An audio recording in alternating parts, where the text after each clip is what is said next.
Assalamualaikum students, this is me Shujat Naqvi. I hope you all are fine. Today we will discuss the third week of development.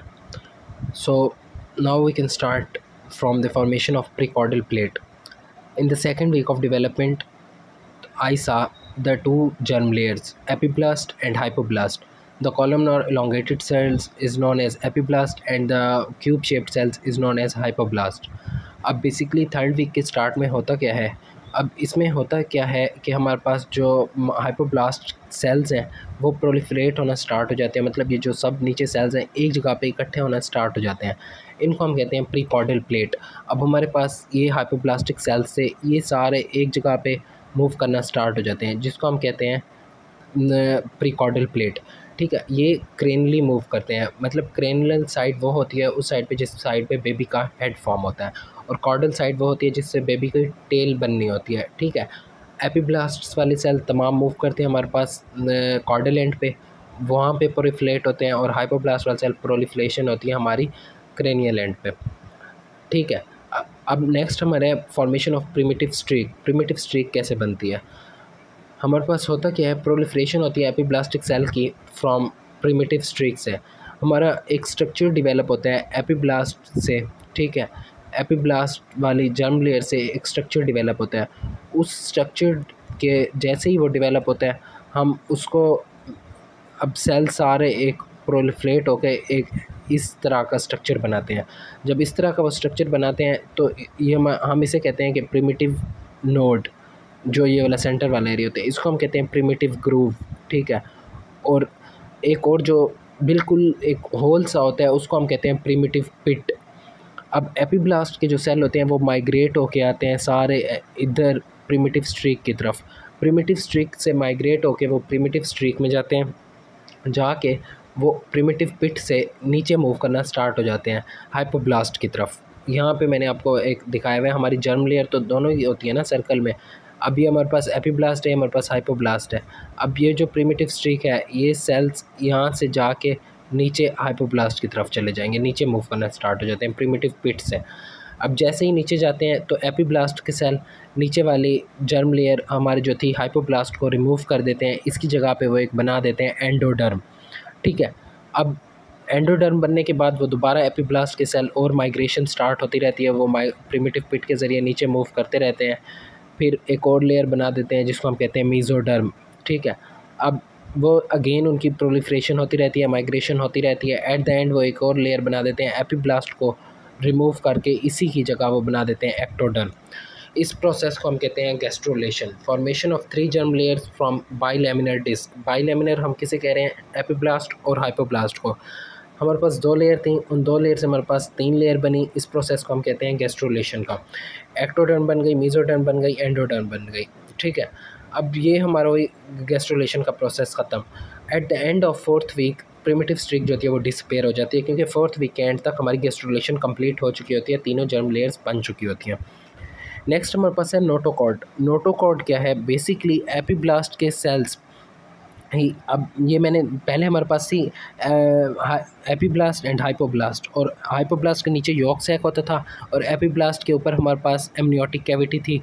तो अब इन दोनों के दरमियान में germ layers change हो गई, endoderm हो गई, मीज़ोडर्म हो गई, एक्टोडर्म हो गई।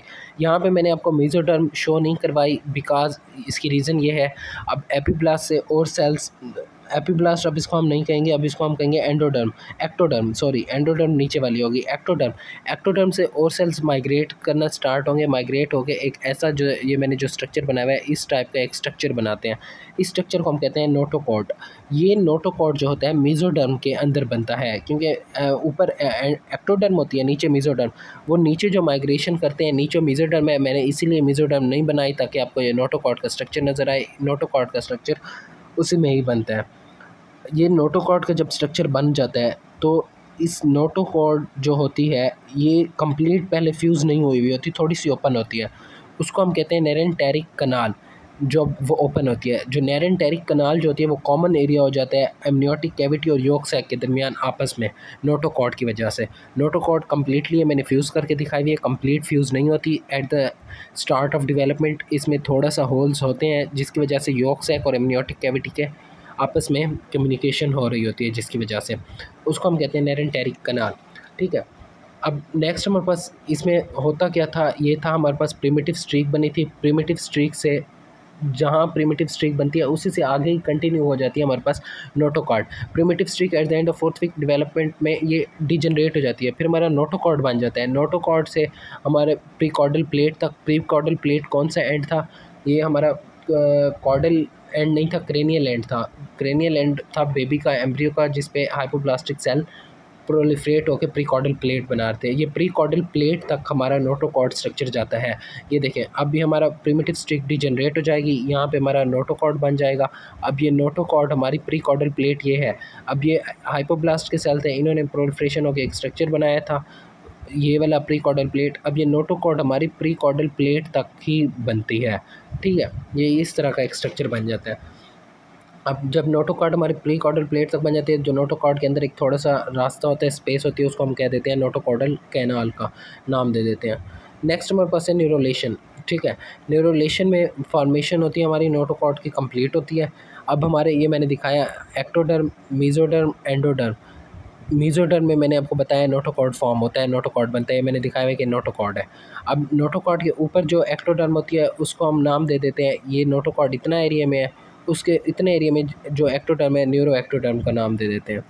ठीक है, अब बेसिकली होता क्या है, एक्टोडर्म के सेल्स जो होते हैं यहाँ पे एक सेंटर में न्यूरो एक्टोडर्म में की वाली साइड पे एक थिकनिंग प्रोड्यूस करते हैं। उस थिकनिंग की वजह से हमारा जो न्यूरो एक्टोडर्म है वो हमारी ऐसे बेंड होना स्टार्ट हो जाती है, फोल्ड होना स्टार्ट हो जाती है। जब एक्टोडर्म हमारी बेंड होना स्टार्ट हो जाती है तो हम उसको एक गढ़ा सा डेवलप हो जाता है, जिसको हम नाम देते हैं न्यूरल ग्रूव का। ठीक है, अब सेम टू सेम यही स्ट्रक्चर है पड़ा, एट द एंड हमारी एक्टोडर्म आके आपस में फ्यूज़ हो जाती है, जिसको हम न्यूरल ट्यूब का नाम दे देते हैं। इसमें हमारी कंप्लीट फ्यूज़ हो गई है, तो एक अंदर ट्यूब सा स्ट्रक्चर बन गया, जिसको हमने न्यूरल ट्यूब का नाम दे दिया। अब जब एक्टोडर्म जो फोल्डिंग हो रही थी, फोल्डिंग वाले एरिया पे एक डिफरेंट हमारे किस्म के सेल होते हैं, उसको हम कहते हैं न्यूरल क्रस्ट सेल्स। ठीक है, अब यही न्यूरल क्रस्ट सेल्स की वजह से हमारी बाइंडिंग हो जाती है, न्यूरल ट्यूब बन जाती है। अब नेक्स्ट हमने देखना है न्यूरल ट्यूब की फेट क्या होती है, न्यूरल ट्यूब बनाती क्या है। बेसिकली न्यूरल ट्यूब फॉर्म करती है ब्रेन को। ठीक है, प्रोसेंसेफ्लॉन, मेसेंसेफ्लॉन, रोम्बेनसेफ्लॉन, ये हमारे पास 3 स्ट्रक्चर होते हैं। जो प्रोसेंसेफ्लॉन होता है फोर ब्रेन रहता है, मेसेंसेफ्लॉन मिड ब्रेन, रोम्बेनसेफ्लॉन हैंड ब्रेन। ये न्यूरल ट्यूब की स्ट्रक्चर है। न्यूरल ट्यूब जो अब यूँ बन गई थी, अब इसको हम प्रोसेंसेफ्लॉन कह देंगे, इसको हम मेसेंसेफ्लॉन कह रहे हैं, इसको हम रोम्बेनसेफ्लॉन कह रहे हैं। न्यूरल ट्यूब के स्ट्रक्चर को प्रो, मीजन, रोम्बेन। अब प्रो वाला फोर ब्रेन रहता है, मिड ब्रेन, हैंड ब्रेन। न्यूरल क्रस्ट सेल्स जो थे वो जो होते हैं वो डिराइव करते हैं ganglion of spinal nerve, ganglion of cranial nerve, sympathetic and parasympathetic ganglion बनाते हैं, न्यूरल क्रस्ट सेल से वो ड्राइव होते हैं। आई होप क्लियर हो गया होगा। कोई भी क्वायरी हो कमेंट सेशन में ज़रूर पूछेगा। नेक्स्ट हम इंशाअल्लाह chronic villi, allantois and somites पढ़ेंगे। अपना ख्याल रखिएगा। अल्लाह हाफिज़।